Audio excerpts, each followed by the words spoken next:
Hola, ¿cómo están ustedes? Gracias por venir, bienvenidos. Hoy vamos a hablar de educación, no vamos a hablar de todas maneras ni de las garrafas que explotan y matan a los maestros, ni del sueldo atrasado, ni de otras cuestiones que hacen a la docencia, que es un tema central en la organización de la sociedad. Vamos a hablar de la educación. Vamos a abstraernos un poco de la realidad inmediata, de las vacantes, si hay vacantes o no hay vacantes, si hay chicos que no pueden estudiar porque no hay vacantes, o no hay banco, no se caen los techos, no sé. Vamos a hablar solamente de educación. Para eso invitamos a Pablo Narvaja, director del Departamento de Producción y Tecnología, ¿no? ¿Qué quiere decir eso? ¿Qué cosas tenés en tu área en la Universidad Nacional de Lanús?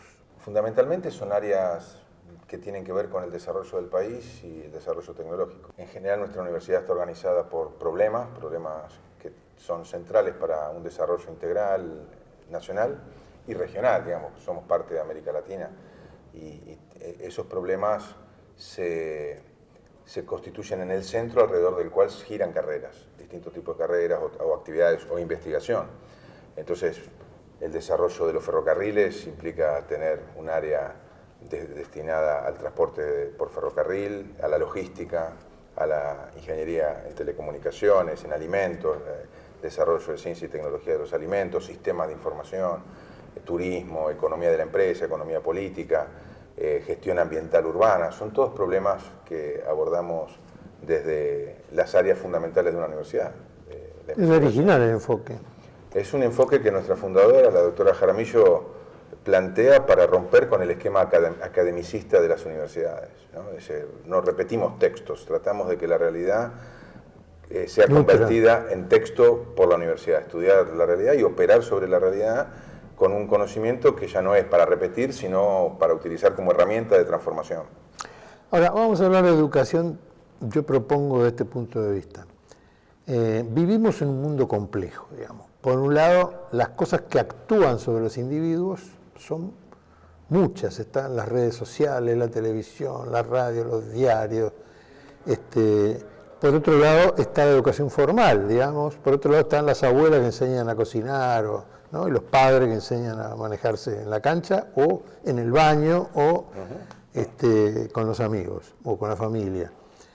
No sé si vamos a hablar de la educación como la educación formal o como la responsabilidad política, digamos, porque por otro lado todo eso también encierra situaciones complejas.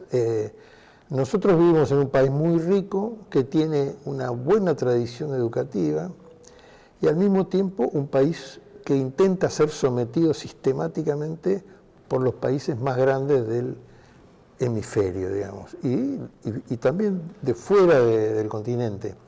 Estamos hablando de la influencia de Inglaterra, de la influencia de Estados Unidos sobre los bienes, así como Estados Unidos se interesa por los bienes de Venezuela y declara una guerra, o con Yemen por el petróleo y le declara una guerra, o lo ha hecho con Irak para quedarse con el petróleo, o con Gaddafi en Libia para quedarse con el petróleo, también actúan sobre nosotros para quedarse con el agua, para quedarse con una serie de cosas.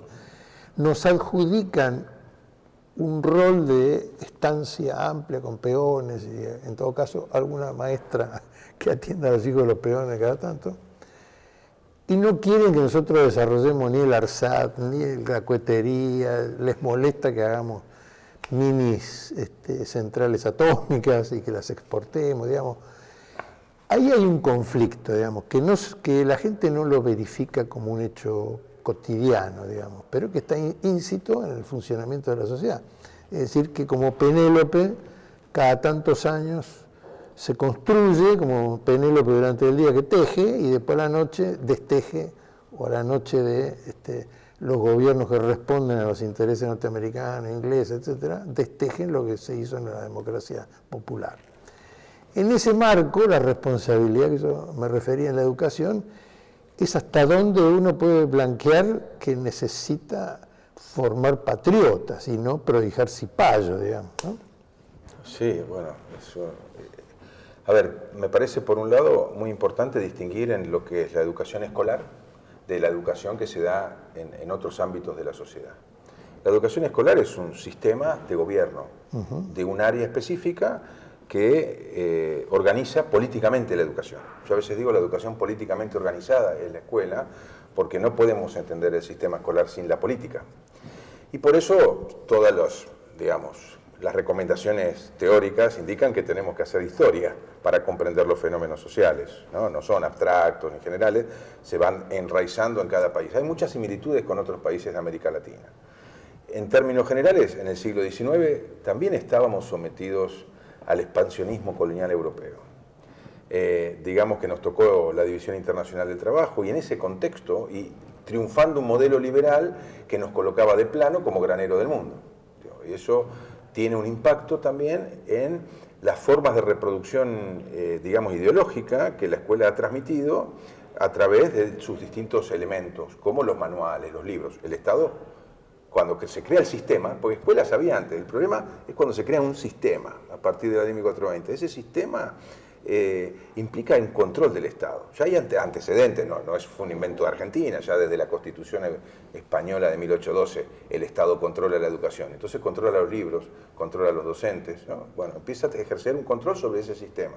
Por eso tiene un sistema piramidal, para garantizar el control y cumplir una función de masificación de la escuela, pero al servicio de un modelo de expansión colonial. Por eso se instauran un panteón de próceres o padres de la patria que reproducen ese modelo de expansión colonial, asignando a la Argentina un rol de granero del mundo, como decíamos antes. Entonces, en esa división internacional del trabajo, Argentina tiene esa función. Por supuesto, en los discursos de la época teníamos crear una industria, pero no era el fuerte de la Argentina, era más bien de autoabastecimiento, etc. Con 4 millones de habitantes, digamos, no era tampoco la población que tenemos hoy. Claramente la tecnología ahí juega un rol, porque Inglaterra, teniendo el dominio de los mares y la revolución industrial con la máquina de vapor, necesitaba colocar sus excedentes de producción y por lo tanto no podía, necesitaba materias primas. Digamos, la lógica de la revolución industrial implicaba que nosotros aportábamos y los términos de intercambio hacia fines del siglo XIX nos favorecían, era bueno. Sin embargo, con el tiempo eso fue decayendo, claramente, eso ya lo explicó Jauretche, digamos, ¿no? Al comprarle un guante estábamos pagando nuestro propio cuero. Y entonces esa ecuación no funciona, pero referido a la educación, sí es claro que ese modelo expansionista se instaura en la escuela como un régimen de verdad, podemos decir. La verdad es, digamos, si alguien quisiera cantar la marcha peronista hoy en la escuela, dirían, están haciendo política con la escuela. Pero la marcha de Sarmiento o el himno a Sarmiento pareciera que no es política, digamos, y sin embargo encarna también un modelo de país y una perspectiva del mundo, ¿no? Pero está instaurado como pasteurizado, esto no es política. Lo mismo se le criticó a Alfonsín o a distintos gobiernos nacionales y populares cuando quisieron instaurar nuevos padres o padres distintos, era politizar la escuela. Un debate que está muy actual hoy, y en Brasil sobre todo, ¿no? Aulas sin política. Pero la escuela, su raíz es política. Entonces, necesariamente transmite una imagen del mundo. Cuando uno da clase y le pregunta a los alumnos, bueno, a ver, ¿cuál es el centro geográfico de la Argentina? En general mencionan Córdoba, San Luis, ¿no? O sea, la escuela ha dejado un sedimento que es muy tangible en esas respuestas, porque no falla nunca, que nos consideramos como solamente sudamericanos sin contar a la Antártida, ¿no? Es muy interesante, porque la gente dice, claro, la Antártida, o la provincia más grande no es Buenos Aires, es Tierra del Fuego, Antártida e Isla del Atlántico Sur. Entonces uno dice, bueno, esos son los impactos de la escuela que ha generado una imagen territorial de la Argentina parcelada, pero también una imagen del mundo europeizada. Nosotros nos vemos con los ojos de los europeos. En los libros de texto, que a mí me gusta mucho coleccionar libros de texto escolares antiguos, es muy patente cómo la mirada europea, civilización y barbarie, el campo, la ciudad, cómo la ciencia y la técnica pertenecen a Europa, cómo nosotros somos pastores o ganaderos. Eso se ve mucho y esa es una imagen que se nos ha naturalizado para nosotros. Si querés, lo podemos trasladar a hoy. Un nuevo expansionismo colonial, ya quizás no tanto motorizado por Europa, pero hay una nueva división internacional del trabajo en la que este gobierno nos ha puesto, digamos, sin ninguna perspectiva crítica. Entonces no podemos tener tecnología, no estamos llamados a tener tecnología. Por eso, digamos, la desinversión en ciencia y tecnología, en ARSAT, INVAP, todas las empresas que paradójicamente representarían lo que este gobierno quiere para la Argentina, modernidad, alta tecnología, punta tecnológica, han sido desmanteladas o frisadas, porque no encaja en este modelo. El acuerdo de Mercosur, Comunidad Europea, tiene que ver con eso, ¿no? Nosotros no tenemos que producir. Las retenciones que el gobierno le ha puesto a la exportación de aceite de soja implica un castigo a una mínima industrialización o valor agregado en desmedro o en favor de la exportación de granos, que no tiene... Cuando decimos gobierno decimos Macri, digamos, en esta etapa. Sí, claro, en esta etapa. No, bueno, para aclararnos. No se sabe cuándo vamos a escuchar este programa. Uno ve un modelo de país que no es un debate tan abstracto. Eso es lo que intento muchas veces comunicar, porque cuando se toma la decisión, grabar el aceite y desgravar el grano, implica que hay menos gente que va a trabajar. Cuando implico congelar el ARSAT, implica también décadas de desarrollo tecnológico de Argentina que van al freezer. Cuando decido abrir indiscriminadamente las importaciones, el aparato productivo decae. Y la correlación es que la escuela técnica hoy también está en decadencia, porque este gobierno no le ve utilidad y no hay escuela técnica si no hay industria. Bueno, ahí está la guerra, digamos, que en general el enemigo diluye en el panorama de la gente. La gente no tiene conciencia de que hay una guerra. Hay una guerra, ¿no? Vivimos en guerra, todo el tiempo nos están cortando nuestro desarrollo. En algún punto, claro que esto no es tan directo porque hay un fuerte colectivo docente que se siente nacional, e intenta transmitir y mostrar una perspectiva del mundo desde Argentina y América Latina, que somos una unidad. Pero en general uno ve manuales. Yo me acuerdo, con mis hijos, un manual de historia de tercer año decía, el libre comercio es el motor de desarrollo de las naciones, ¿no? O el Estado como una forma de organizar a los individuos preexistiendo a una comunidad. Decíamos, la institucionalidad se da porque vivíamos solos y decidimos organizarnos para vivir en comunidad. Eso es abstracto, no existe. Somos comunidad primero, pero ahí la ficha liberal, digamos, el criterio de que el individuo es previo a la comunidad, se va metiendo por un sinfín de pequeños conceptos que se van transmitiendo a través de los manuales, de las actividades, y esa repetición genera un esquema de percepción del mundo que no es nuestro. Lo que para otros pueblos es natural, que es mirar al mundo con sus propios ojos, para nosotros tiene que ser un esfuerzo político para sacarnos la membrana europeizante o nordificante que nos han puesto a través, no solo de la escuela, los medios de comunicación, la tecnología, como vos decías, las redes sociales, nos hacen ver el mundo desde una perspectiva en la que somos periféricos. De hecho, ya Jauretche, dando vuelta el planiferio, mostraba por qué teníamos que estar abajo y periféricos, ¿no? Sí, yo una vez puse en Telam el mapa al revés y gente muy bien formada, incluso con actividad patriótica y demás, me decían, ¿qué hice? ¿Por qué lo diste vuelta? Claro, lo diste vuelta. No está como se debe. ¿Dónde dice que en el universo que el norte es el norte y el sur es el sur? Claro, esa arbitrariedad se convierte en norma. Nosotros somos el pie y ellos son la cabeza. Claro. Ellos piensan y nosotros pateamos. Sí, y después hay cosas que son quizás más graves. Por ejemplo... Pero todo suma. Todo contribuye a un universo simbólico, podemos decir, sí, un universo claro, de signos que nos muestran una realidad que nos oculta la verdadera realidad. Yo no lo digo desde la debilidad ni desde la crítica, como si nosotros fuéramos, digamos, como si no tuviéramos la iniciativa y la soberbia de ser quienes somos. Lo digo, digamos, desde saber que somos gente muy valiosa, que tenemos una gran capacidad, que no solamente tenemos un papa, tenemos un premio Nobel, tenemos tipos que inventan cosas tenemos gente que se levanta a las 4 de la mañana para ir a trabajar, y va todos los días a trabajar, sí, en medio de transporte precario. Que ha resuelto problemas. En el ARSAT hubo un problema de un pegamento días antes del lanzamiento, que solamente lo tenía Francia y que nosotros no lo teníamos y no lo podíamos descular y tampoco queríamos comprarlo por un montón de plata. Y los 3 tipos que se dedicaban a eso estuvieron en los días que había hasta tomar la decisión de comprárselo a Francia y lo descularon. Y todavía anda por ahí con ese pegamento argentino. La consecuencia del eurocentrismo es la desvalorización de lo propio. Claro. Y entonces nosotros no somos los mejores del mundo, pero tampoco somos el último orejón del tarro, digamos. Solamente podemos ser completamente orgullosos de totalmente, reconociendo nuestros errores.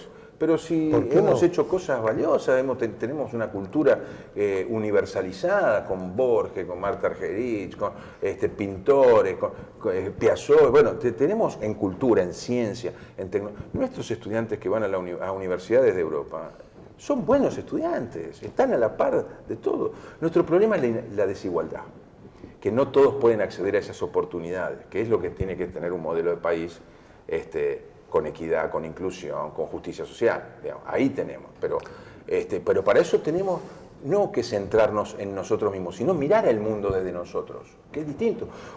El modelo de país agropecuario sin tecnología, como en la actualidad el gobierno del presidente Macri está instalando, ¿qué significa? ¿Cuántas personas, empleados viven del campo? 350.000. 350.000 empleados tiene el campo. Vamos a decir que en negro pueden tener el doble, 700.000, pues somos 45 millones de habitantes. Ahora, por supuesto que el campo no alcanza. Ahora, sin el campo tampoco. O sea, claro, hay que tener un modelo integral. Pero la industrialización del campo, la generación de pymes, de industrias tecnológicas, Argentina lo ha hecho.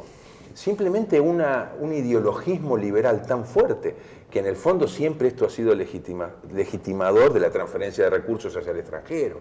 Sí, primero nos convencen en la cabeza y después nos sacan la plata. Víctor Legenaro decía, primero nos meten la mano en la cabeza para después meter una mano en el bolsillo. Entonces, ahí creo que la escuela tiene, y no caer en un chauvinismo, porque también ahí este nacionalismo, que yo creo que en el origen, volviendo al origen del sistema, toda la idea de identidad nacional cumplía el rol de separarnos del resto de América Latina. ¿No? Cada su símbolo patrio, sus himnos, su territorio, su cosa, nos encerró y hoy el sistema no te enseña la Edad Media, pero América Latina no tuvo Edad Media. Y conocemos poco de nuestros pueblos originarios, de nuestros ancestros originarios, mixturados con la migración, por supuesto, pero que también hay una cultura de los pueblos originarios que ha permitido que, por ejemplo, el derecho comunitario español pudiera ser efectivo y mestizarse en América. Y entonces esas cosas se han perdido en la organización nacional con este influjo del liberalismo individualista, ¿no? El contrato social que pudo haber servido como una herramienta de justificación de independizarnos de un rey ha matado la idea de comunidad como organizadora de la vida de todos. Porque si no nos realizamos en comunidad, no nos podemos realizar individualmente. Y viceversa, una comunidad no se realiza. Bueno, la influencia de Inglaterra en el despegue de España nos ha condicionado. Por un lado nos ha favorecido y por otro lado ha metido mano en dividirnos, ¿no? Sí, el ejemplo de Uruguay es típico, ¿no? Y de Paraguay, la guerra del Paraguay. Y la guerra del Paraguay, digamos. Y la libre navegación de los ríos. Con la vuelta de obligado. Claro. Han accionado mucho en establecer un coto de caza, ¿no? Claro, cuando se pasa del eje del Mediterráneo al Atlántico en la política mundial, Inglaterra aparece junto con su potencia industrial recientemente adquirida, más todo su potencial naviero, hace que sea, creo que había como 200 países en el mundo que estaban bajo un control de la corona británica, digamos. O sea, no estamos diciendo algo ahistórico o ideologizado, digamos. Realmente fueron un imperio que sigue siendo. Malvinas, la ocupación de Malvinas es un hecho estratégico para terminar de controlar el Atlántico. Claro. Y de alguna manera planificado. Ellos se quedaron en pago de una deuda que inventaron nuestra con el único buque que nos podía defender de Malvinas. Y una vez que se lo quedaron al buque, atacaron Malvinas y se la quedaron. Por eso, y nosotros no teníamos que defenderla. Por eso también hay que recordar que en la escuela la política que se enseñó no era, la historia que se enseñó no era una historia científica, digamos, una historia política. O sea, como decía Abelardo Ramos, es una política de la historia, Jauretche también. O sea, se mostró una visión de nuestra propia historia al servicio de intereses políticos concretos de Buenos Aires y el litoral frente al interior, al federalismo y vinculado al comercio con Inglaterra, del cual se beneficiaban solo las élites mínimas que teníamos en esa época, porque tampoco era clase dirigente que teníamos, ni teníamos aparato industrial, ni nada, eran, como dice Abelardo Ramos, eran republiquetas. Pero qué mejor que tener republiquetas para poder imponerles créditos, imponerles controles, imponerles transacciones, costos, etcétera, etcétera. Entonces, en una estrategia global, la escuela jugó un rol en esa división internacional de trabajo. Creo que en el fondo, esto que decíamos de un modelo de país que es tangible, porque hoy es tangible, cuando se han perdido 300.000 puestos de trabajo en Argentina del sector industrial y no se han creado ni 5.000 en el campo en los últimos 10 años, se vendieron más Hilux para el campo que puestos de trabajo que se han creado en 10 años, decimos, bueno, eso es tangible, ahí la gente, ahí tenemos que ver un modelo de país, ahí tenemos que ver la decadencia de nuevo. La escuela técnica, que te di un ejemplo, mira, en la época de la industrialización, sustitución de importaciones y ya un desarrollo, Perón crea las escuelas de fábrica y de aprendizaje, luego Frondizi crea el Consejo Nacional de Educación Técnica. Perón llamaba necesitamos 1 millón de técnicos para la industria, crea la Universidad Obrera Nacional, crea también, establece la gratuidad de la enseñanza universitaria, porque ese país necesitaba formaciones técnicas, ingenieros, etc. Eso luego, con Martínez de Oz en la dictadura, con el modelo de nuevo agroexportador, se le saca el impuesto que sostenía las escuelas CONET, que son eran las famosas INET, y se destroza la escuela técnica porque no necesitábamos. Acordate que la publicidad de esa época decía, da lo mismo comprarlo en Argentina que afuera, o fabricar caramelo que fabricar acero, o toda la propaganda en contra de la industria nacional con la silla que se rompía. Entonces, entonces no necesitamos escuelas técnicas, necesitamos agrotécnica y bachillerato, que luego se vuelve a recuperar la educación técnica hasta los 90, que la ley de educación la saca fuera con el modelo de los servicios y de la globalización, etc. Luego, con la reactivación industrial, vuelve a aparecer la ley de educación de técnico profesional con Néstor Kirchner, y ahora vuelve a abandonarse todo el tema de la escuela técnica, se disolvió prácticamente el fondo que había para la escuela técnica. Entonces, no es algo que decimos, el modelo de país, del modelo de país vivimos. O sea, el modelo de país garantiza que haya peces en el río, y la escuela puede dar la caña de pescar, pero no sirve dar una caña de pescar si un modelo de país hace que el río esté seco. ¿Quién va a pescar? ¿De qué vamos a trabajar? En el campo ya estamos visto que lo necesitamos, insisto, pero no es suficiente.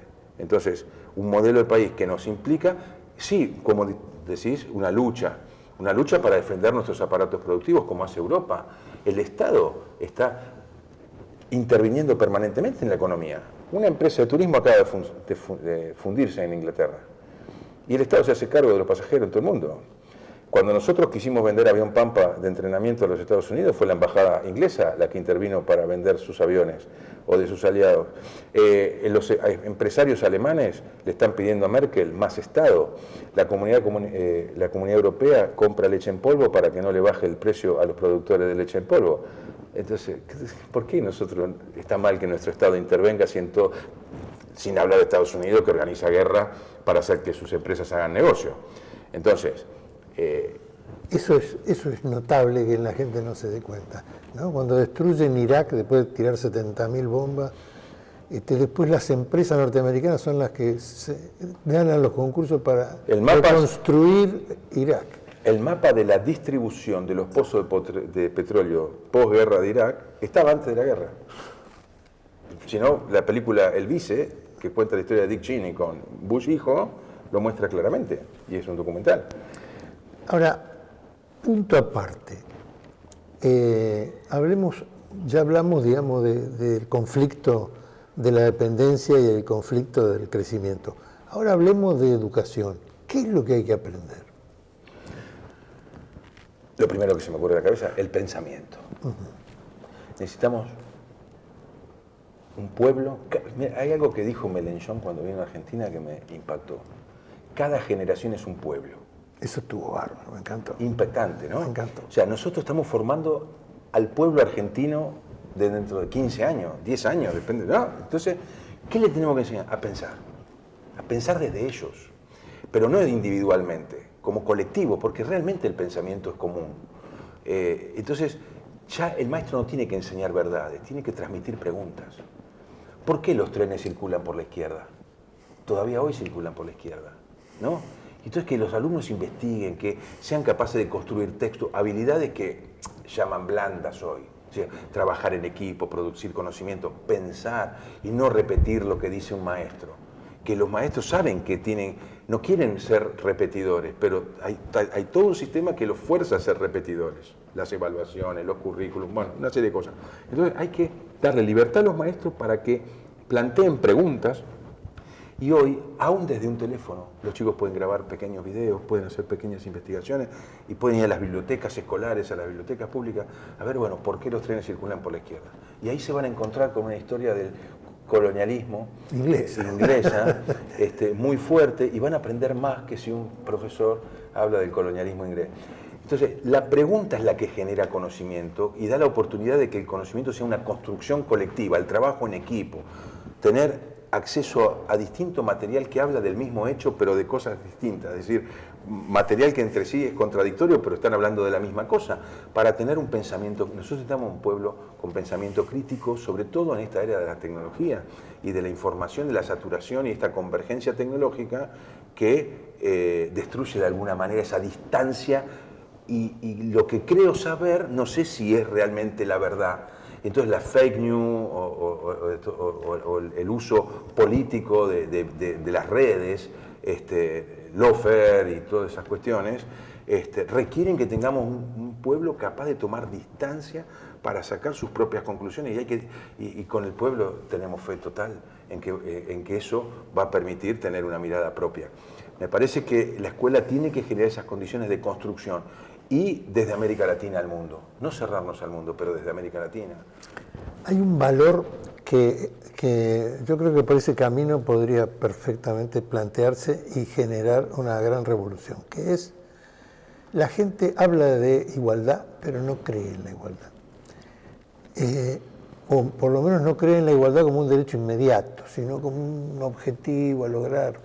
Evita creer en la igualdad, por ejemplo, absolutamente, y me refiero a lo inmediato, ¿no? Ella agarra a los pibes, los lleva el día que asume Perón, los lleva a Harvard y Gatichar, a todos los pibes de los orfanatos y los empilcha igual que los chicos que iban a estudiar en el colegio inglés. Ella creía en eso de la inmediatez de la igualdad, ¿no?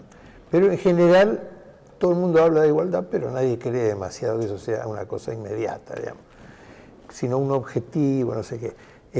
Sin embargo, hay signos de que la igualdad podría ser un descubrimiento a partir de preguntarse, ¿no? Por ejemplo, ¿por qué una gente tiene esto y la otra no lo tiene? ¿Por qué una persona accede a esto y la otra no accede?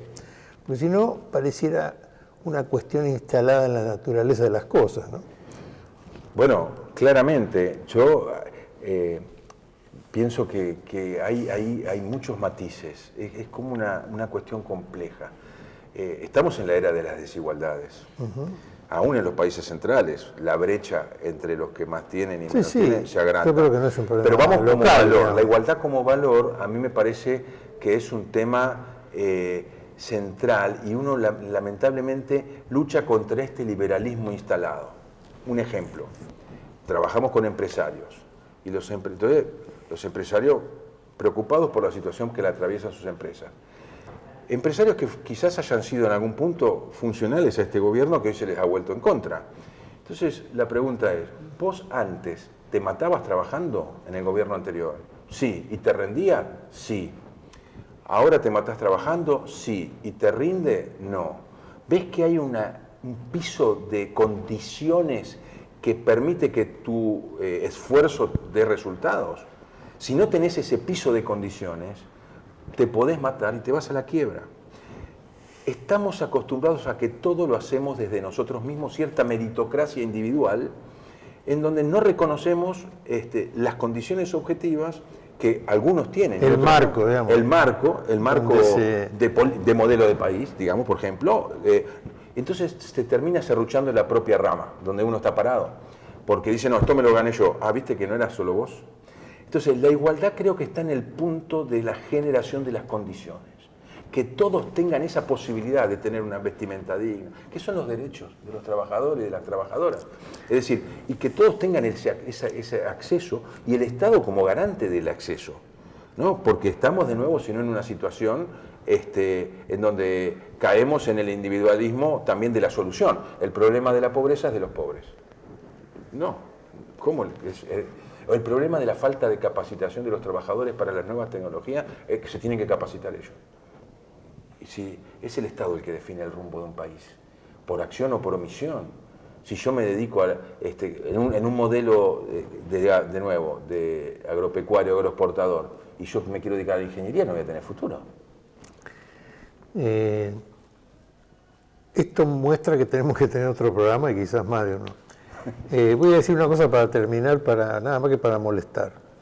El otro día hablábamos de que hay drones del tamaño de una mosca, que uno podría mandarlo con un explosivo y elegir a dónde va, a quién va, ¿no? Por ejemplo, dice, vamos a terminar con todos los comunistas, con todos los peronistas, entonces te viene un dron y te liquida en tu casa. Muy bien. Ahora, esa tecnología también la maneja la Argentina.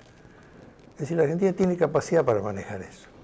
Si hay 40 familias que tienen el mismo dinero que 3.200 millones, también nosotros podríamos preparar 40 drones para terminar con esas 40 familias. Lo que quiero decir es esto. Me parece que ellos tienen más miedo que nosotros desarrollemos la tecnología que nosotros de que ellos la usen en contra nuestra. Podría ser, sí que es provocativa la cuestión, es verdad. Argentina no es un país... Para nada. El pueblo argentino es belicoso. Somos más buenos que el Asia. El otro día estábamos en una campaña de alimentos, de pongamos un alimento en todas las mesas, y hablaba con la responsable de los comedores. Esperemos que algún día podamos vivir de nuestro trabajo. Extraordinario. Y eso es lo que quiere el pueblo argentino. ¿Sí? Así es. Es un pueblo de paz. Eso es paz, eso es orden, eso es igualdad, eso es solidaridad. Es decir, quiero ganarme mi comida. El pan sin trabajo es humillación. Así es. Y el trabajo sin pan es explotación. El pan con trabajo es justicia social. Y eso es lo que quiere el pueblo. Con eso terminamos. Muchas gracias por estar con nosotros.